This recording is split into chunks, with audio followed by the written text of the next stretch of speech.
話說23年咧，我突然間發現咧確診我係肺癌中後期3A 嘅，咁咧就即刻就好迷茫、好混亂，即刻就去揾人去即係求問啦。咁咧當時我就去咗浸會做咗化療、電療6次嘅化療，31次嘅電療。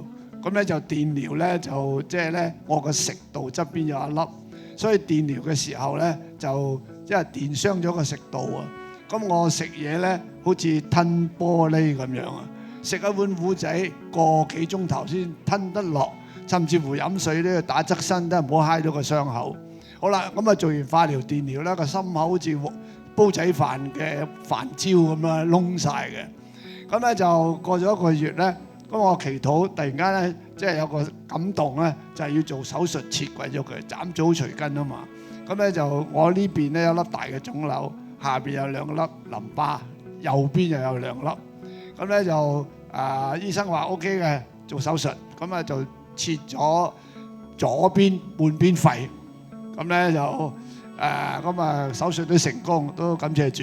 咁啊之後過咗大概就舊年嘅6月啦，我就攞個腫瘤出嚟，即係攞嗰個 RNA， 發覺我有 PDL1 55，即係夠資格做免疫治療嘅。咁但係咧呢個免疫治療咧好可惜係失敗嘅，咁咧就攻擊我個身體。咁我嘅心肌發炎正常咧就係50嘅，我去到2000幾喎。肌肉發炎咧正常係300嘅啫，我去到6000幾喎。咁咧我入咗急症室喺威爾斯醫院，咁咧7日喺嗰度，咁咧就晚晚我側邊啲人有人死嘅，因為急症入去啊嘛。咁咧就我又食唔到嘢啦，咁咧我成個人咧就好似個啫喱咁樣嘅，行唔到，大小二便失禁，唞唔到氣，咁咧又食唔到嘢，咁咧我就突然間唔見晒所有嘅肌肉，我係刷唔到牙，抬唔到個頭，亦都沖唔到涼。但係我好感恩，就係咧，我遲後會分享一下。突然間咧就有一個感動，我要離開呢間醫院，就去咗浸會醫院，咁啊要打高劑量嘅類固醇。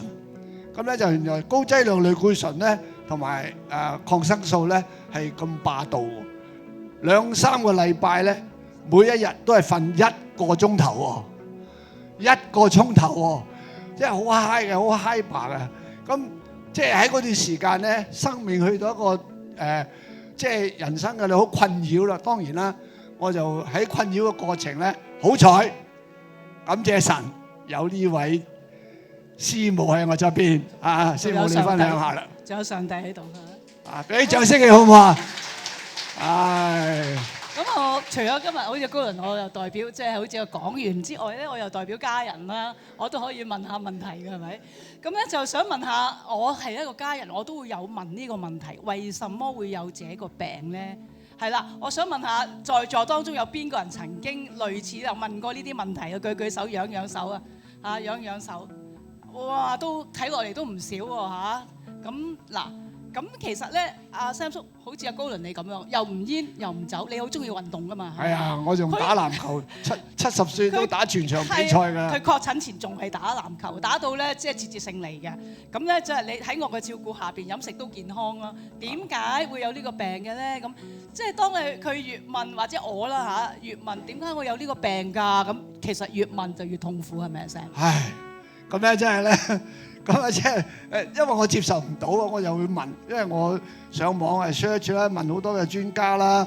咁咧就係問嘅時候咧，都有時都問自己，我係咪即係做咗啲錯事得罪咗神咧？係咪？所以咧就甚至乎就好自責，係咪我掉以輕心咧？我每年都有 body check 噶嘛，咁啊好怪責自己。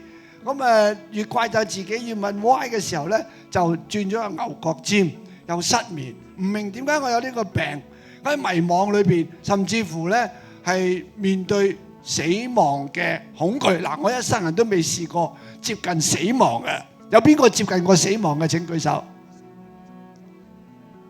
咁原來接近死亡嘅人咧，係個心理甚至乎個思想個情緒咧係好鬱結嘅。咁我一陣間咧會解構一下我哋點樣去面對佢啦。咁甚至乎除咗自責、擔心啊，擔心家人嘅負擔啦，係咪拖累咗佢哋咧？係咪令到教會嘅服侍又停頓咧？或者我嘅服侍又要擺低咧？唉，原來係越問 why 嘅時候越痛苦。我想問下，如果唔問 why，咁又問咩咧？可以？咁即係咧，我就問啦，即係問 how。咁我問如何咧？我點樣去面對咧？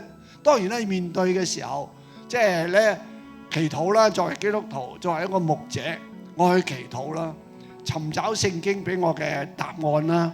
咁就尋找一啲坊間裏邊嘅呢方面嘅專科醫生啦，係去幫助我啦。尋找即係咧啲嘅過來人啦，我揾阿 Tony 傾偈啦，係咪攞一啲嘅資訊咧？我問什麼我學到呢一個嘅癌病對我有意義嘅，我就問 what。咁咧就當我問 what 嘅時候咧，我發覺我24年嘅時候已經見到 Tony， 我同佢講 Tony， 你出年25年預我嚟，我這裏有愛，我做義工，哈利路亞！哇！你夠咁吉士，即係俾啲掌聲嚟嘅。